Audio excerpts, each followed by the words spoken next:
বিশ্ববিদ্যালয়ে পড়ার সময় থেকে মিথিলার সঙ্গে প্রেম তাহসানের। 2006 সালের 7ই অগস্ট ভালোবেসে মিথিলাকে বিয়ে করেছিলেন তিনি, কিন্তু 11 বছর পর ভেঙে যায় দুজনের সংসার। 2017 সালে ডিভোর্স হয় তাদের।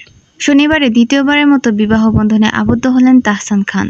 জনপ্রিয় মেকওভার আর্টিস্ট রোজা আহমেদের সঙ্গে বিবাহ বন্ধনে আবদ্ধ হয়েছেন তিনি। বিষয়টি গণমাধ্যমকে নিশ্চিত করেছেন তাহসান নিজেই। তাহসান রোজার বিয়ের এই মুহূর্তে সামাজিক যোগাযোগ মাধ্যমে সবচেয়ে আলোচিত বিষয়। তবে তার দ্বিতীয় বিয়ে খবর আসার পর আলোচনার ঢেউ ওঠে নতুন স্ত্রী ও পুরনো প্রেম বিষয়ে। রোজা আহমেদের সাবেক প্রেমিক এক গণমাধ্যমের সঙ্গে পুরনো প্রেম নিয়ে খোলামেলা কথা বলেন। নাম প্রকাশ না করার শর্তে তিনি জানান, 2016 সাল থেকে তাদের প্রেমের সম্পর্ক ছিল। তাহসানের দ্বিতীয় স্ত্রী সাবেক প্রেমিক বলেন, কিছু ঘটে বলে কিছু রটে। 2016 সাল থেকে প্রেমের সম্পর্ক তাদের। গত 9 বছর আমাদের সম্পর্ক ছিল। গতকাল শনিবার পর্যন্ত আমি বিষয়টি জানতাম না। 3 মাস আগে ব্রেকআপ হয়েছে, অথচ বিভিন্ন গণমাধ্যমে জানতে পারি 1 বছর ধরে তাদের সম্পর্ক চলছে। আমি জানি না আসলে কতটুকু সত্য কতটুকু মিথ্যে, কিন্তু আমাদের ব্রেকআপ হয়েছে মাত্র 3 মাস। এই ব্রেকআপের কারণে তাহসান ছিল। যেটা সত্য সেটা আমি ঢাকতে পারবো না মিথ্যে দিয়ে। তিনি আরো বলেন, এটা তো বলা বাহুল্য, 9 বছরের একটি সম্পর্ক, এটা তো বলা যায় না। আমাদের চাইল্ডহুড প্রেম ছিল।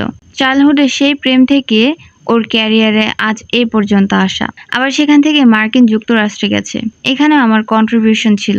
সবকিছু মিলে এটা তো বলা সম্ভব না। এই যুবক জানান তিনি প্রতারণার শিকার হয়েছেন। তবে সাবেক প্রেমিকার বিয়ে হওয়ায় তাতে একদমই ব্যথিত নয় বলে জানান তিনি। তিনি আরো বলেন, তারা দাবি করছে রোজা আহমেদ নিউ ইয়র্ক থেকে কসমেটিক্সের উপর ডিগ্রি লাভ করেছেন। আমি আপনাকে বলছি, নিউ ইয়র্ক ইউনিভার্সিটি আছে, কিন্তু সেখানে এই রিলেটেড কোনো সাবজেক্টই নেই। সে কিন্তু এইচএসসি পাস। বাংলাদেশ থেকে এই পরীক্ষা দিয়ে ওই জায়গায় এমন সাবজেক্টে ভর্তি হওয়া সম্ভব নয়। সে এই মিথ্যে চালিয়ে যাচ্ছে। নিউ ইয়র্ক ইউনিভার্সিটিতেও এরকম কোনো সাবজেক্টই নেই। রোজার সাবেক প্রেমিক দাবি করা এই যুবক আরো বলেন, সে বিদেশে যাওয়ার সময় আমার কাছ থেকে 15 লক্ষ টাকার মতো নিয়েছে। টাকাগুলো তো আমি পাইনি। আমি জানি না সে টাকাগুলো আদৌ ফেরত পাবো কিনা। বলেন, তার আগেও তার একটি বয়ফ্রেন্ড ছিল। লাস্ট বয়ফ্রেন্ড আমি ছিলাম। আমাদের 9 বছরের একটি রিলেশনশিপ ছিল। এমনকি 1 মাস আগেও আমাদের মধ্যে সব মিটমাট করে ফেলার কথাও বলেছিল।